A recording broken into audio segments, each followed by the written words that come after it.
Because if it's organic and it's actually people that are hungry and that is needing food, that's a different kind of story. But I don't think that that's the way that it's going to be. It's going to be a planned event, right? And they're going to pay people to go out and disrupt these people's food and the farmers and stuff so that they could bring in the military to guard the crops and to guard people's food.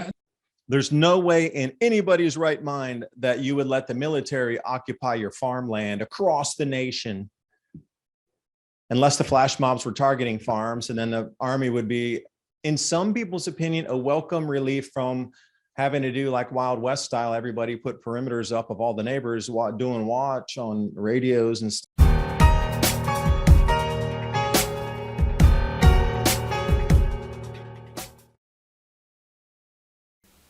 If you think today's technology is bad for privacy, virtual reality is perfect for tracking everything a user does, sees, and feels in the virtual world. Tech giants will continue to steal as much private information as they can from you. That's why I won't get online without a Virtual Shield VPN, which routes my data through encrypted virtual tunnels, limiting the ability to be tracked across the internet. You can head over to virtualshield.com, and in the download tab, I'm going to choose Firefox and click install now to add the Virtual Shield add-on. It's just that easy. And get started with your free 30-day trial. Install it, click connect.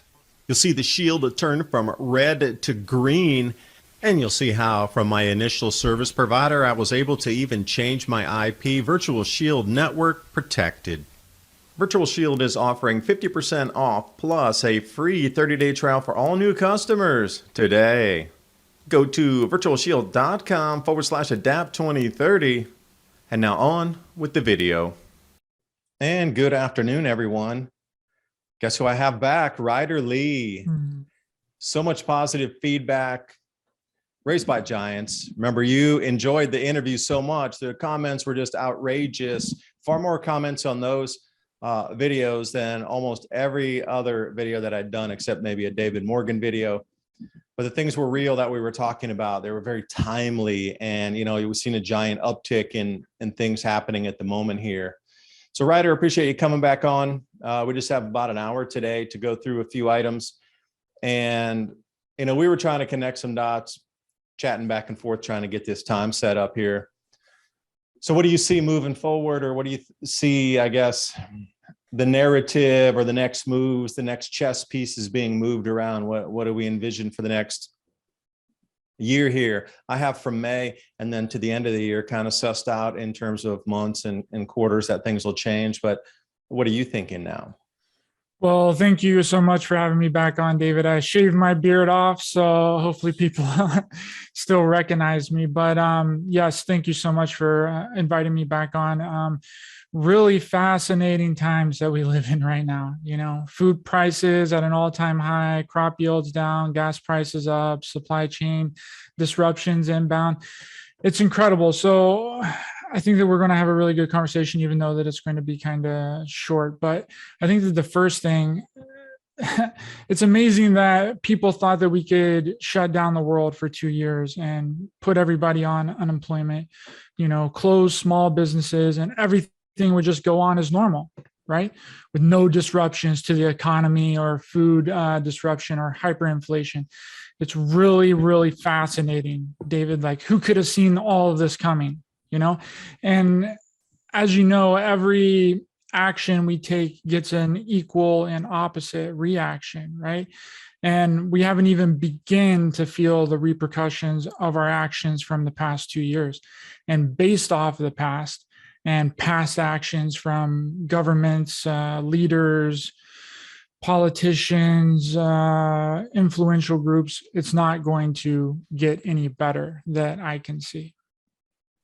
Such a hopeful message to begin the broadcast with. Thanks, Ryder. You just set up my day. I mean, it's really all about scarcity, right? If you can manufacture a shortage, which they are, It's not for the lack of not having the food yet. The farmers are abundant, as you know. It's the disruption of the food that's the problem right now. It's not the food not making it. It's about the food not making it to the markets. So it's any way that you look at it, it's manufactured, and it's getting like that everywhere now. And it used to just be like parts of the country that were kind of experiencing shortages, with bare shelves, no product, but now it's everywhere, right? And I'm sure some of that could be attributed by some people that we just got through the holiday season, but I think that that's just accelerated it.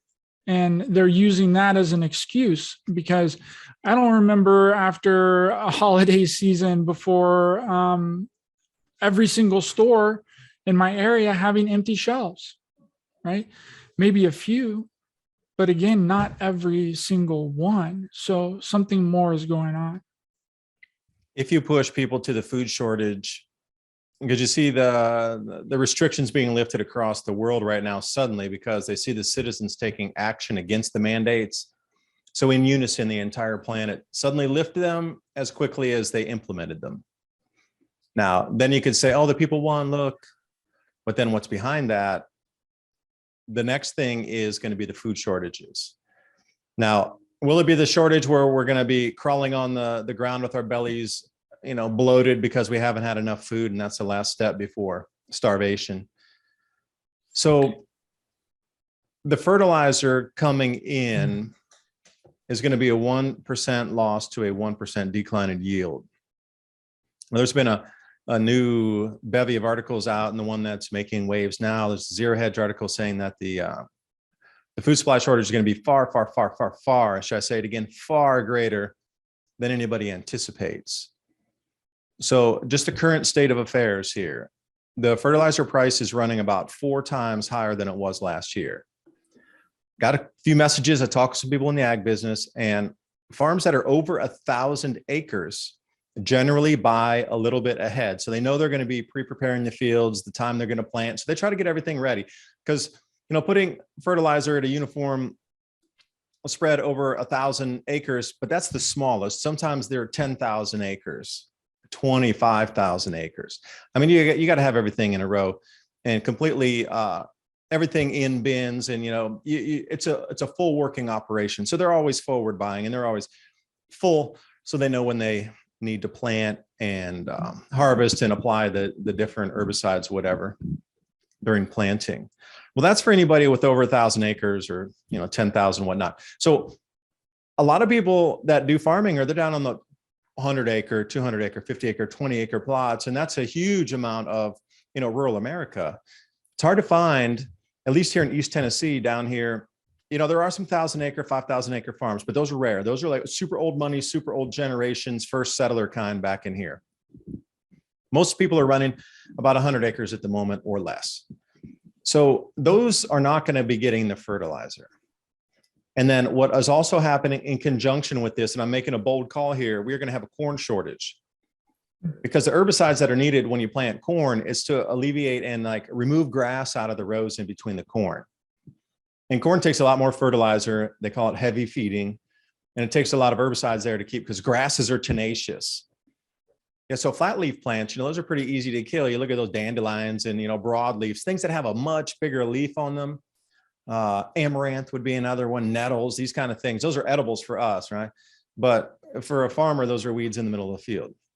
But grasses, they're rough to kill, and they get the weeds and the roots go down deep. So they're competing for the same nutrients that are being applied in the fields. So there's going to be a decline on the yields because they don't have enough inputs in there to knock out the weeds. So the weeds are going to compete with the same nutrients. So the kernel size won't be as large. The bean size won't be as large.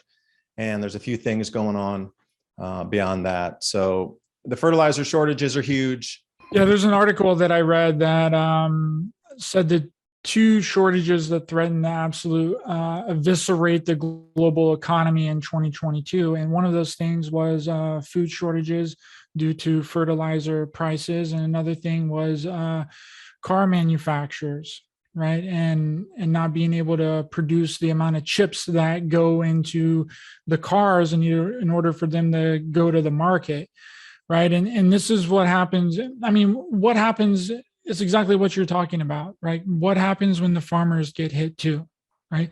What happens when soil and grain get so expensive that they can't afford it, right? And it was already hit really hard to find seeds and grain at the beginning of 2021. So what happens when they can't afford it anymore? Or a big natural disaster happens and wipes out large portions of lands and crops, affecting global crop yields, like in Madagascar with the cyclone wiping out the vanilla bean production, and the Tonga volcano eruption that we have no idea what that's going to do, and the impact of that in the 2022 harvest and beyond. And this moment that I'm talking about is vastly approaching, like you're talking about with soil and grain being at an all-time high, and eventually seeds basically being non-existent anymore, especially organic seeds. Like, you can't find those bad boys anywhere. I mean, True Leaf Market was even out of pretty much everything at the beginning of 2021. And you can't forget about, you can definitely forget about trying to find or buy heirloom seeds when things really go down. Not going to happen, right? We're seeing a steady a big pickup of, natural disasters too, right? Like what I like to call unnatural disasters, because they're anything but natural. They've been using weather modification technology, geoengineering for decades now, cloud seeding technology. I mean, look up in the sky, right? Does anything about it, look natural?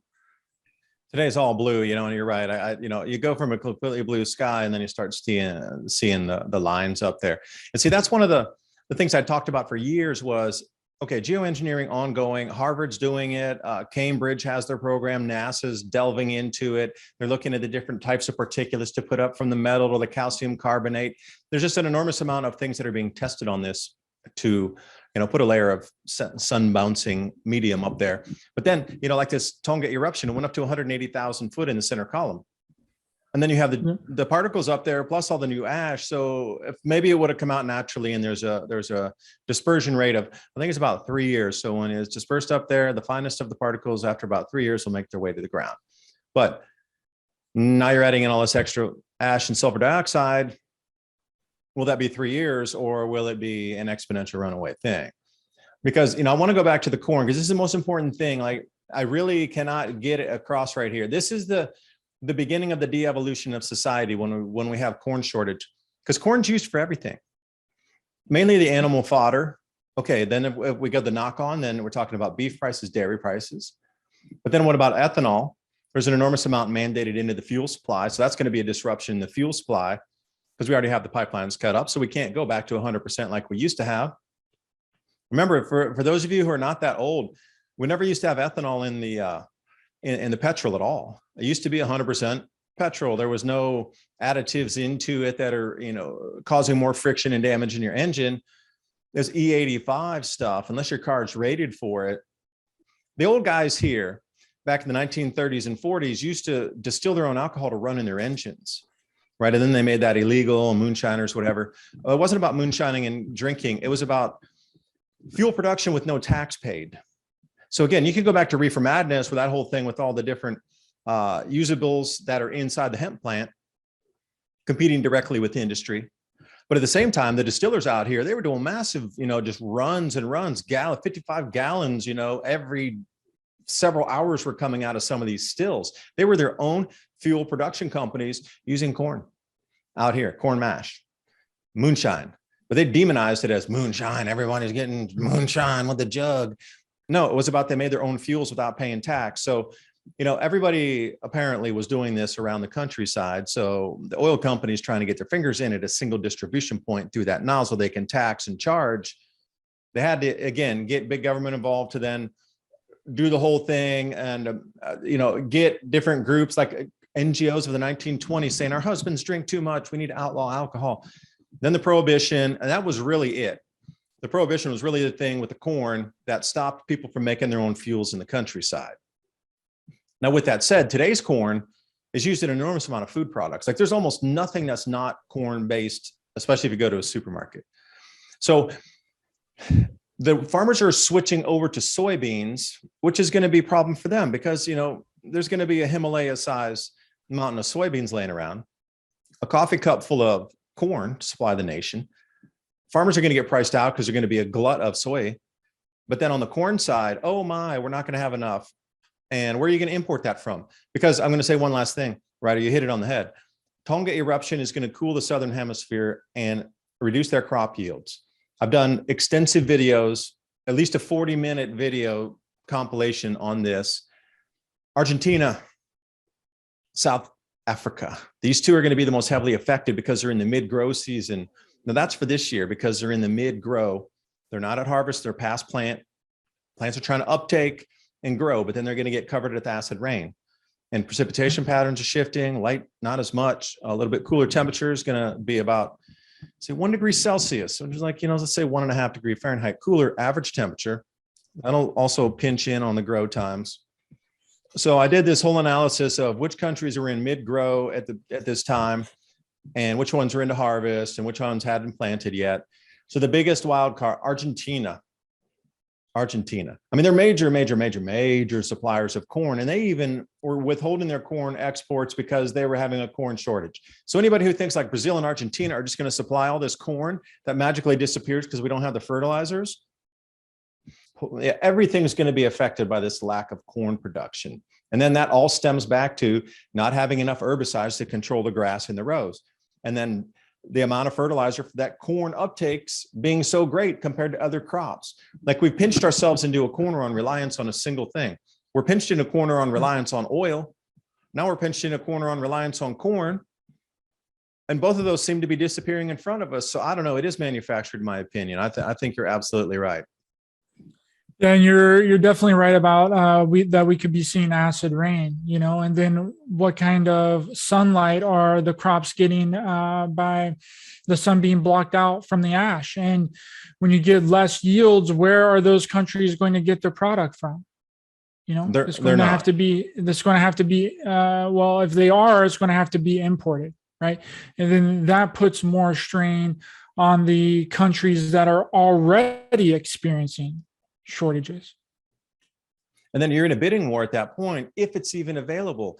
And, you know, the misnomer is, yeah, I can just import it and buy it from another country.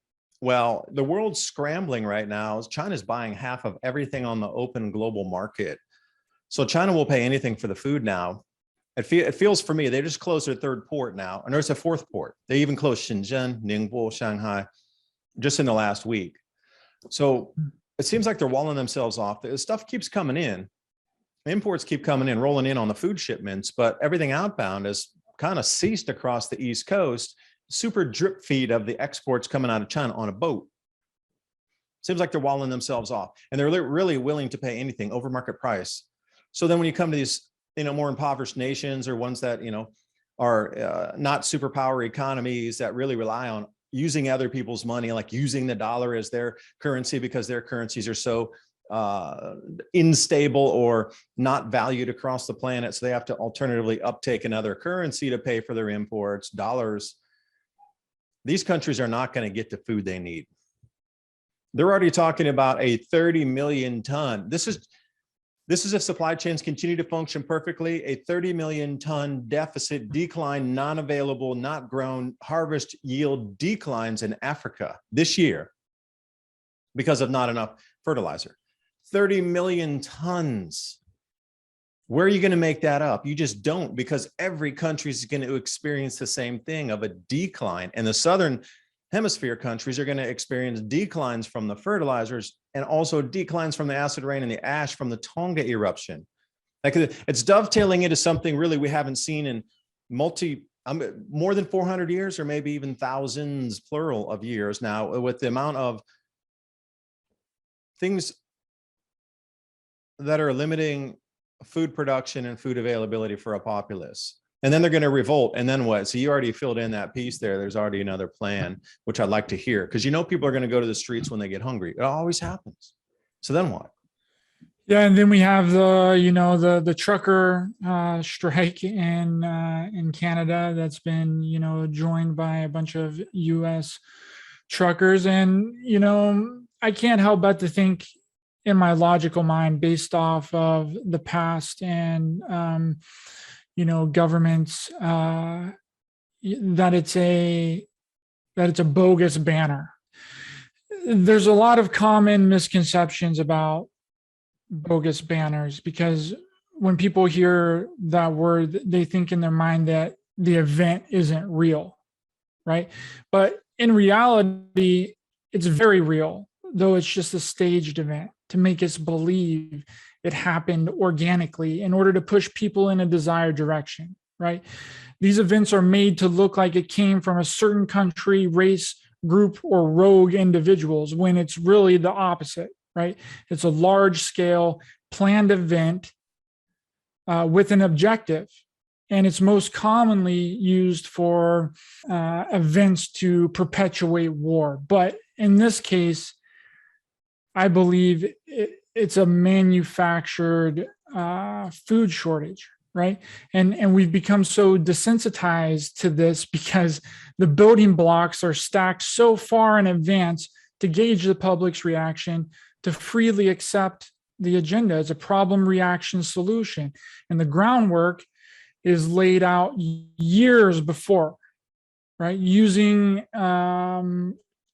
entertainment like movies, TVs, video games, social media, where thoughts and ideas are planted like seeds, right? In our subconscious mind, trickling down into our daily lives to train our minds to see what's going to happen, so the event largely goes off without a hitch. And it's all designed to get you on board with an agenda while tricking you into believe that you're doing something for the betterment of society. The bogus banner events have been taken to such great lengths, David, pulling on the heartstrings of people using their emotions against us. Nothing is off limits to these orchestrators, right? Whatever it takes to see the agenda through, and the best way to get us to react and be subservient is to make us think that it's our idea. The media comes in, flooding the airwaves with the desired outcome. Anything can be painted in a positive or a negative light through the mainstream media, through manipulation. And if the media doesn't want you to see something, then they're not going to show it. They won't air it.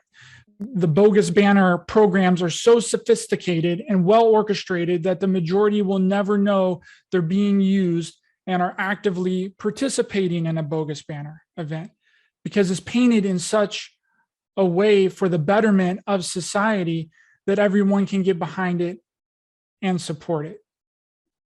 The flash mobbing that's been occurring across the US, again, I would point into one of these things. Flash mobs, finally the police are taking action, but it's said in there, the seed. Everybody understands what a flash mob is. They all understand the lexicon. They know what it does. It rolls in it like a locust and then takes everything and runs away. As these food shortages increase and there'll be people on the streets, food prices will be too high, inavailability.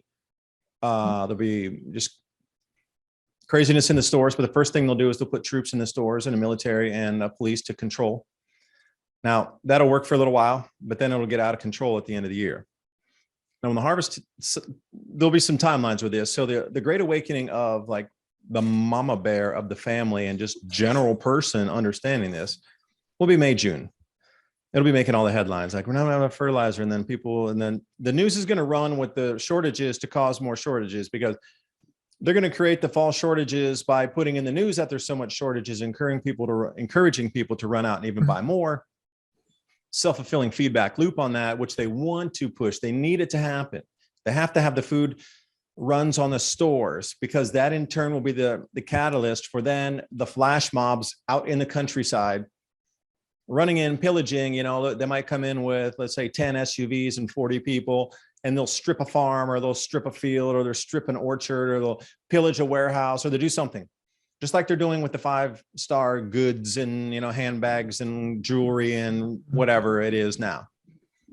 That will be the catalyst for them. And I'm saying it. And, there's no way in anybody's right mind that you would let the military occupy your farmland across the nation, unless the flash mobs were targeting farms. And then the army would be, in some people's opinion, a welcome relief from having to do like Wild West style. Everybody put perimeters up of all the neighbors doing watch on radios and stuff around.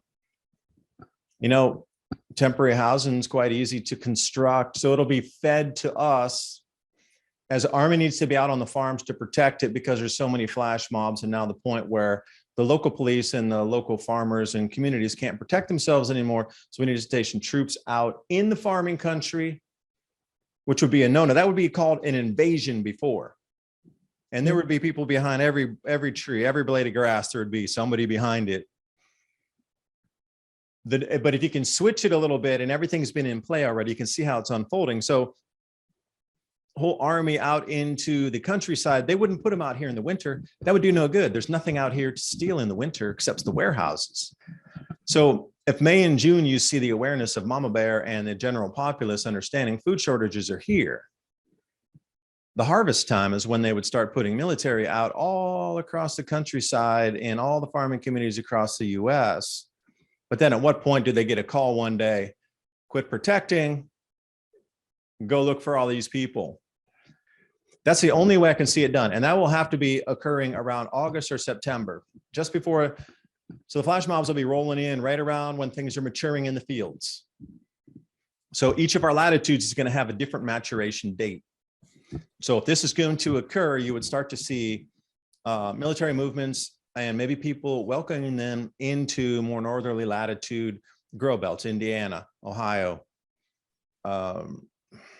Vermont, Maine, Massachusetts, Montana. How would you get military into Montana in the farm fields? No way right now. That's like a bastion. But if it's a different, presented in a different way, Minnesota, Idaho, these old northerly latitudes, and then it'll slowly drift south. They're going to follow the harvest. Well, then the next month, when you get in, and then especially right around like late September, early October, if the flash mobs are running wild out in the farms, when everything's here, everything's stocked, packed, it's in boxes, it's ready to ship for harvest. What if somebody comes rolling in with their 18-wheelers in a convoy of like 400 armed people and strip something out with several 18-wheelers?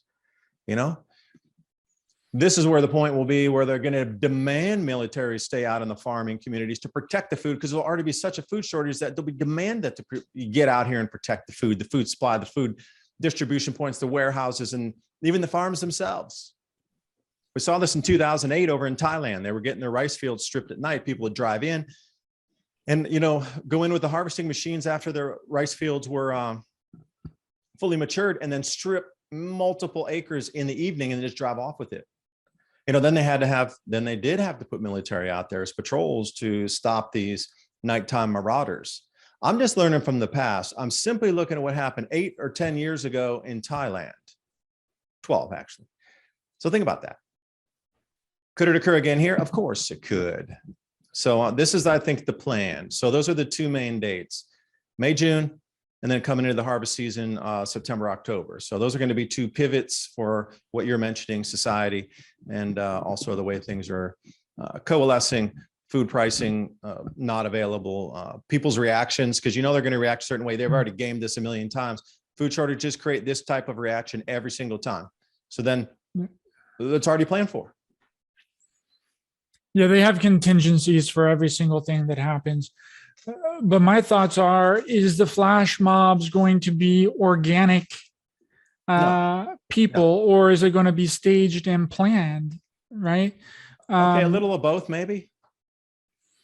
Because if it's organic and it's actually people that are hungry and that is needing food, that's a different kind of story. But I don't think that that's the way that it's going to be. It's going to be a planned event, right? And they're going to pay people to go out and disrupt these people's food and the farmers and stuff, so that they could bring in the military to guard the crops and to guard people's food. That's the way that I see it, because I really don't.